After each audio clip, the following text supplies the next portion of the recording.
I'm Erwan Heussaff, and this is the second module of a 5-part series on content creation and creativity.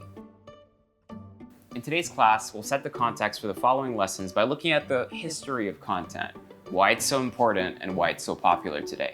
By the end of this module, you should have a better idea of what it means to be a content creator and be able to use that knowledge to shape your future ideas and find your place in the industry. Now let's talk about the history of content. It started from writing books and creating videos for TV. But because of the amount of resources that went into this creativity, it was mostly owned by major publishers who had the funds to make it happen. They built large audiences, connected with the right people, and just basically decided what you get to see. These were the first mediums of content and thus the first influencers. From the 90s up to today, the growth and explosion of the internet basically gave us the freedom of expression and the ability of becoming our own platforms. With it came the power of not only consuming information, but being able to produce it. This is when blogs and self-published articles really reached their peak. And nowadays, with the power of the smartphone, you have all that information in your pocket. Social media became a tool to share and spread content.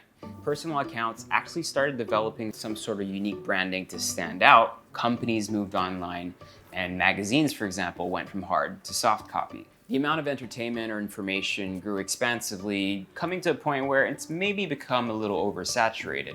And I think it's because of that, the search of authenticity became so important for people. From that stemmed thought leaders, key opinion leaders, influencers, content creators, online channels who stood out from the rest, built a following, and created their own audience. Now you see, people misunderstand the actual reach that the internet gives you. So quickly imagine a TV network, say ABS-CBN or GMA. These giants have a captive audience because they're people who constantly associate themselves with those TV channels and will make sure to watch everything that they put out. Now, the internet does give you that freedom of expression, and it does give you the ability to reach these people, but it doesn't build your captive audience. You actually need to start from scratch and really focus on building a core audience. It'll take a really long time before anything is considered influential or mainstream. See, I personally think that creating content became so popular today because it gives you the right to be your own publisher, and that means that you don't have to go through people's mediums, formats, rules and regulations, or approvals to really put out the work that you want to share. But that doesn't mean it's going to be quick and easy. So if you're up for the challenge and you're ready to create your content and put it out there, you need to approach it just like any venture or business venture. You need to start setting goals first. So remember your SMART goals and ask yourself a few key questions. What is your reason for doing this? Is it a job? Is it a hobby? And if you want to do it as a job, I highly suggest making sure that it's not your first or only one. See, the internet is a fickle place. One day you're hot, one day you're not. So it's going to be very hard to meet expectations in terms of the revenue that you're going to see coming in unless you build a really large audience.